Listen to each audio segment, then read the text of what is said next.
crack this tarp up and hop back in my quilt to warm back up. Whew, it's cold.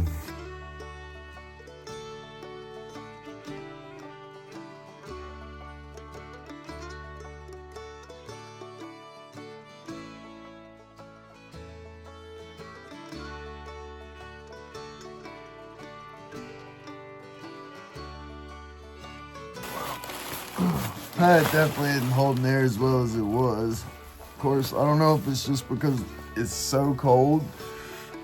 Like, I know when the air is cold, it'll shrink or whatever, and it warms back up. Like in Glasgow, whenever I was testing it, I'd take it outside to sit on it. By the time I brought it inside, it was like halfway deflated. But then when I'd let it stay inside for 20 minutes or whatever, it would inflate back up, you know, like the warm, cold air. So I don't know if that's what's going on or if it's my Gorilla Glue's not holding. I don't know. It's not leaking nearly as fast as it was. I know that. I need to reassess that. Yeah, I've been laying back down on the mat for a minute now, and it's definitely getting some more air pressure. That's interesting.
Baker's Cliffs post-ice storm. That's what I'm talking about.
I slid all the way down this hill right here. No telling where I would have stopped.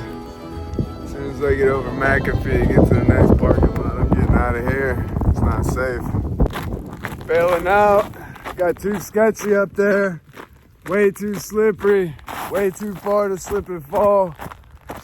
It's a little old fire road or something. It's bringing me down off the mountain, in contact with Randall and Sean again. So hoping I can get out to a road this evening. Either way, I gotta get off this mountain. It's cold, my water's frozen. Everything's slick as hell and dangerous.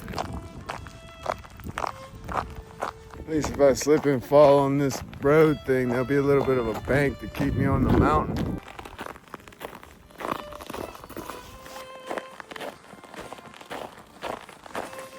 One of my most stressful days on trail, for sure, hands down, man. It's not worth it being up there with all that slippery ice without a proper pair of spikes. I should have hit the Blue Blaze before Tinker. Once I went over Tinker, I felt like it was kind of too late. I wanted to keep going because it was hard coming down. I'm glad I decided to take this little private drive. Hope it doesn't piss anyone off, but I felt like it was emergency.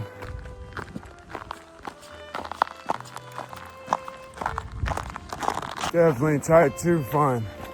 First smile I had on my face in a while.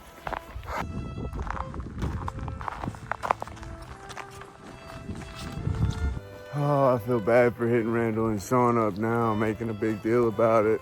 They both out this way, but it's amazing to know I got people that was willing to help.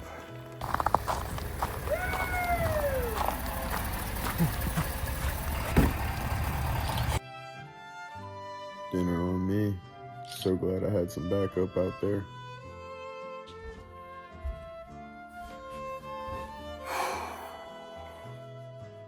It was a wild day. Not sure where to start. Landed back over here at the Beach Hill Hostel. They really helped me out last time I was coming through, so I decided to go ahead and get a room this time. Just wanted to relax and collect my thoughts and have a nice heated spot to do that and take a shower. Good chance I'll find another spot to go tomorrow night if I don't get back on trail tomorrow night. But yeah, Randall gave me these spikes when we parted ways the other day. And really, I didn't think I needed them. I was just, kind of being nice. I wanted to appreciate the gesture. He was, giving me something. And so I went ahead and put them in my pack. They're really lightweight. Yeah, shortly after we separated, I decided I did need them. And they were pretty necessary to make it to the shelter last night. So yeah, I really had a bad feeling as soon as I woke up and saw the ice. Like, if anything, it accumulated more over the night instead of receding. So I proceeded up Tinker's Cliff with caution. It was definitely sketchy on the way up, but once I made it over and I started my descent is when I really started to get a little bit nervous. It was like a luge trail, solid ice. So I was walking to the right of trail, like in some dead limbs and leaves where I would break through the ice every now and then and potentially have something to grab onto if I fell down and went sliding. After I descended from Tinker's Cliffs, there was like this bowl kind of thing, and I had to start back up. And I was, iffy. I didn't know if I was going to be able to make it up without just sliding back down, but I felt like at least if I slid, there was nothing crazy to slide into. So I went for it.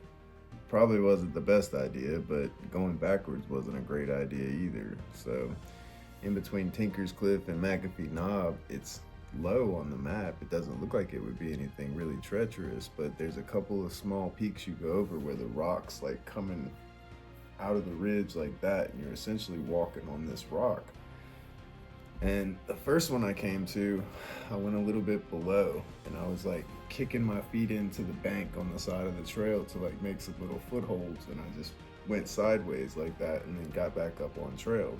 And about another mile or so south, I hit another one of these spots where the rocks were just coming out of the ridge like this, and that's where trail went.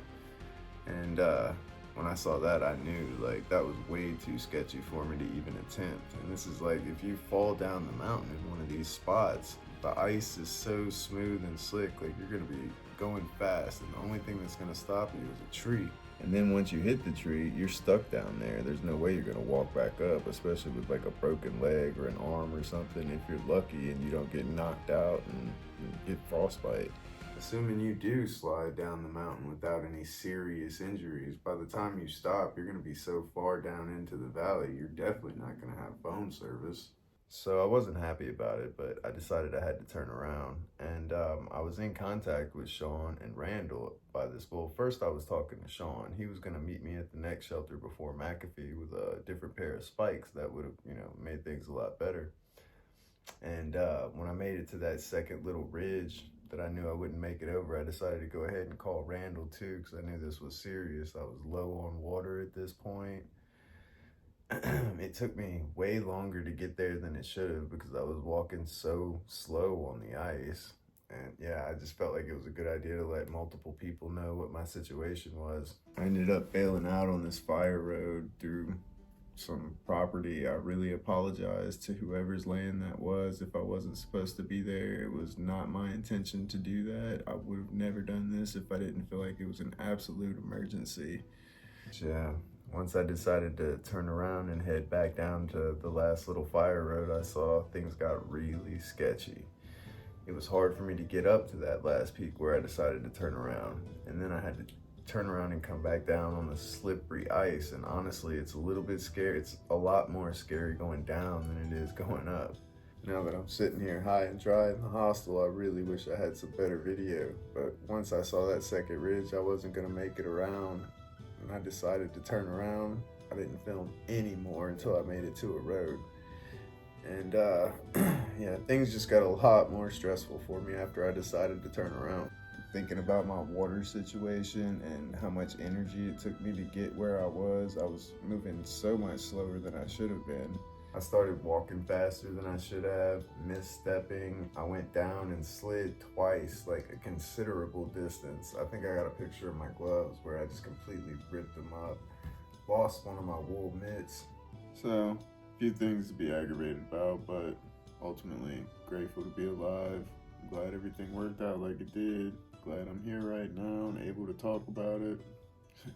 In the heat of the moment, I was not sure I was gonna make it out.